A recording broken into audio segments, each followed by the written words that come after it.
ರಾಜ್ಯ ಮತ್ತು ಕೇಂದ್ರದ ನಡುವಿನ ಅನುದಾನ ಸಮರ ತಾರಕಕ್ಕೇರಿದೆ. ನಾಳೆ ದೊಡ್ಡ ಮಟ್ಟದ ಪ್ರತಿಭಟನೆಗೆ ಕಾಂಗ್ರೆಸ್ ಸರ್ಕಾರ ಎಲ್ಲ ರೀತಿಯಲ್ಲೂ ಕೂಡ ಸಜ್ಜಾಗಿದೆ. ಕೇಂದ್ರ ಸರ್ಕಾರದ ವಿರುದ್ಧ ಕಾಂಗ್ರೆಸ್ನ ಅನುದಾನ ಸಮರ ಇದು. ನಾಳೆ ದೆಹಲಿಯ ಜಂತರ್ ಮಂತರ್ನಲ್ಲಿ ಕಾಂಗ್ರೆಸ್ ಪ್ರತಿಭಟನೆಯನ್ನು ಹಮ್ಮಿಕೊಂಡಿದೆ. ಮೊದಲ ಬಾರಿ ಇಡೀ ಸರ್ಕಾರನೇ ಪ್ರತಿಭಟನೆಯಲ್ಲಿ ಭಾಗಿಯಾಗ್ತಿರುವಂಥದ್ದು.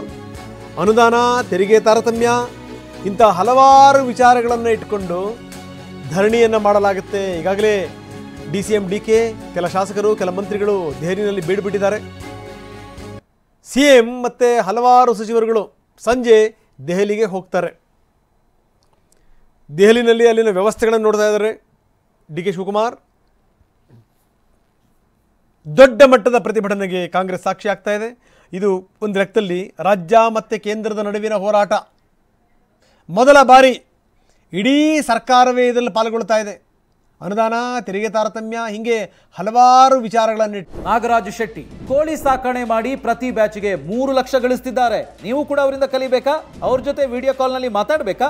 ಈಗಲೇ ಫ್ರೀಡಮ್ ಆ್ಯಪ್ ಡೌನ್ಲೋಡ್ ಮಾಡಿ ಇಟ್ಕೊಂಡು ಪ್ರತಿಭಟನೆಯನ್ನು ಮಾಡ್ತಾ ಇದೆ. ಜೊತೆಗೆ ನಾವು ನೋಡ್ತಾ ಇದ್ದೀವಿ, ಇವತ್ತಿನ ಯಾವುದೇ ನೀವು ಪತ್ರಿಕೆಗಳನ್ನು ನೋಡಿದ್ರೆ ಅಲ್ಲಿ ಎಲ್ಲ ಆ್ಯಡ್ ಕೊಟ್ಟಿದೆ. ನಮ್ಮ ಹಕ್ಕು ಅನ್ನುವಂಥದ್ದು, ನಾವು ಏನು ಟ್ಯಾಕ್ಸನ್ನು ನಾವು ಪಡಿತಾ ಇದ್ದೀವಿ, ನಾವು ಕೊಡ್ತಾ ಇದ್ದೀವಿ, ನಾವು ಟ್ಯಾಕ್ಸನ್ನು, ನನ್ನ ತೆರಿಗೆ ನನ್ನ ಹಕ್ಕು, so my tax my right, ಆ ರೀತಿ ಒಂದು ಆ್ಯಡನ್ನು ಕೂಡ ಕೊಟ್ಟಿದ್ದಾರೆ. ಮುಂದೆ ಮಹಾತ್ಮ ಗಾಂಧಿಯ ಫೋಟೋ ಕ್ಯಾರಿಕೇಚರ್, ಹಿಂದ್ಗಡೆಗೆ ಸಿದ್ದರಾಮಯ್ಯ, ಅದರ ಹಿಂದ್ಗಡೆಗೆ DK ಶಿವಕುಮಾರ್. ಹೀಗೆ ನಾವು ಪ್ರತಿಭಟನೆ ಮಾಡಲಿಕ್ಕೆ ಹೋಗ್ತಾ ಇದ್ದೀವಿ ಅಂತ ದಿಲ್ಲಿಗೆ ಹೋಗೋಣ ಬನ್ನಿ ಕೇಳೋಣ ಸ್ಲೋಗನ್ ಸರ್ಕಾರದ ಪತ್ರಿಕಾ ಜಾಹೀರಾತನ್ನು ನಾವು ತೋರಿಸ್ತಾ ಇದ್ದೀವಿ. ದಿಲ್ಲಿಗೆ ಹೋಗೋಣ ಬನ್ನಿ ಕೇಳೋಣ ಅನ್ನುವಂಥ ಒಂದು ಜಾಹೀರಾತಿದು. ನಾಳೆ ಪ್ರತಿಭಟನೆಯಲ್ಲಿ ಮಂತ್ರಿಗಳು ಪಾಲ್ಗೊಳ್ಳುತ್ತಾರೆ. CM, DCM, MLAಗಳು, MLCಗಳು ಎಲ್ಲರೂ ಕೂಡ ಪಾಲ್ಗೊಳ್ತಾರೆ. ಬರೀ ಇಷ್ಟು ಮಾತ್ರ ಅಲ್ಲ, ಇದು ನಮ್ಮ ಹೋರಾಟ ಅಲ್ಲ, ನಿಮ್ಮ ಹೋರಾಟ, ಹೀಗಾಗಿ ಎಲ್ಲರೂ ಕೂಡ ಬರಬೇಕು ಅನ್ನುವಂಥ ಒಂದು ಮನವಿ. ಜೊತೆಗೆ ಸಿದ್ದರಾಮಯ್ಯನವರು ಇದಕ್ಕೆ ಸಂಬಂಧಪಟ್ಟಂಗೆ ಒಂದು ಪತ್ರವನ್ನು ಕೂಡ ಬರೆದಿದ್ದಾರೆ MPಗಳಿಗೆ. ನಾವು ಆ ಲೆಟರನ್ನು ತೋರಿಸ್ತಾ ಇದ್ದೀವಿ. CM ಬರೆದಿರುವಂಥ ಲೆಟರ್, MPಗಳಿಗೆ ಬರೆದಿರುವಂಥ ಲೆಟರ್ ಇದು. ಬನ್ನಿ ಒಂದೇ ವೇದಿಕೆಯಲ್ಲಿ ನಾವೆಲ್ಲರೂ ಕೂಡ ಆಗ್ರಹ ಪಡಿಸೋಣ ಅಂತ ಸಿದ್ದರಾಮಯ್ಯ ಪತ್ರ ಬರೆದಿದ್ದಾರೆ ರಾಜ್ಯ ಸಂಸದರುಗಳಿಗೆ. ಪಕ್ಷಾತೀತವಾಗಿ ನಾವು ಪ್ರತಿಭಟನೆಯಲ್ಲಿ ಪಾಲ್ಗೊಳ್ಳೋಣ ಬನ್ನಿ ಅಂತ ಸಿದ್ದರಾಮಯ್ಯ ಕರೆ ಕೊಟ್ಟಿದ್ದಾರೆ, ಆಹ್ವಾನ ಕೊಟ್ಟಿದ್ದಾರೆ. GM ಸಿದ್ದೇಶ್ವರ್, ಕಟೀಲು ಸೇರಿದಂತೆ ಹಲವರಿಗೆ CM ಪತ್ರ ಬರೆದಿದ್ದಾರೆ ಖುದ್ದಾಗಿ. ಬನ್ನಿ ಪತ್ರದಲ್ಲಿ ಏನು ಹೇಳಲಾಗಿದೆ ನೋಡೋಣ. ಮಾನ್ಯರೇ, ವಿಷಯ ಒಂದು ವಿಶೇಷ ಸಂದರ್ಭದಲ್ಲಿ ಈ ಪತ್ರವನ್ನ ತಮಗೆ ಬರೆಯುತ್ತಿದ್ದೇನೆ.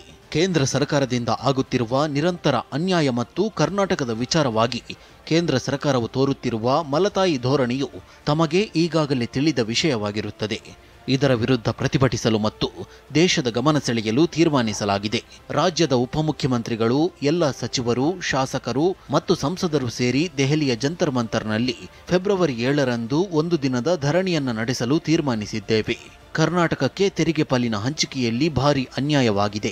ಬರ ಪರಿಹಾರ ನೀಡದಿರುವುದು, ವಿವಿಧ ಯೋಜನೆಗಳಿಗೆ ಅನುಮತಿ ಮತ್ತು ನೆರವು ನೀಡುವಲ್ಲಿ ತೋರುತ್ತಿರುವ ನಿರ್ಲಕ್ಷ್ಯ ಮತ್ತು ವಿಳಂಬ ಇತ್ಯಾದಿಗಳು ರಾಜ್ಯದಲ್ಲಿ ಜನಜೀವನವನ್ನ ವಿಪರೀತವಾಗಿ ಬಾಧಿಸುತ್ತಿವೆ. ಈ ವಿಚಾರವನ್ನು ಜವಾಬ್ದಾರಿಯುತ ಚುನಾಯಿತ ಪ್ರತಿನಿಧಿಗಳಾದ ತಾವು ಅರಿತಿರುತ್ತೀರಿ. ಆದುದರಿಂದ ಈ ಧರಣಿ ಸತ್ಯಾಗ್ರಹದಲ್ಲಿ ತಾವು ಕೂಡ ಪಾಲ್ಗೊಂಡು ಅದರ ಯಶಸ್ಸಿಗೆ ನೆರವಾಗಬೇಕೆಂದು ತಮ್ಮಲ್ಲಿ ಕರ್ನಾಟಕದ ಸಮಸ್ತ ಜನತೆಯ ಪರವಾಗಿ ವಿನಂತಿಸುತ್ತೇನೆ. ಧನ್ಯವಾದಗಳೊಂದಿಗೆ ಇತಿ ತಮ್ಮ ವಿಶ್ವಾಸಿ ಸಿದ್ದರಾಮಯ್ಯ. ಬನ್ನಿ ಎಲ್ಲರೂ ಪ್ರತಿಭಟನೆ ಮಾಡೋಣ, ಅದಕ್ಕೆ ನೆರವಾಗಿ ಅಂತ ಸಿದ್ದರಾಮಯ್ಯ ಪತ್ರ ಬರೆದಿರುವಂಥದ್ದು. ಆ ಪತ್ರದ ಒಕ್ಕಣಿಕೆಯನ್ನು ನಾವು ತೋರಿಸ್ತಾ ಇದ್ವಿ. ಇನ್ನು ಯಾವ ರೀತಿ ಪೂರ್ವಭಾವಿ ಸಿದ್ಧತೆಗಳಿದೆ, ಯಾವ ರೀತಿಯ ಪ್ರತಿಭಟನೆ, ಇದಕ್ಕೆ ಸಂಬಂಧಪಟ್ಟಂಗೆ DK ಶಿವಕುಮಾರ್ ಮಾತಾಡಿದ್ದಾರೆ. ಬನ್ನಿ ನೋಡೋಣ.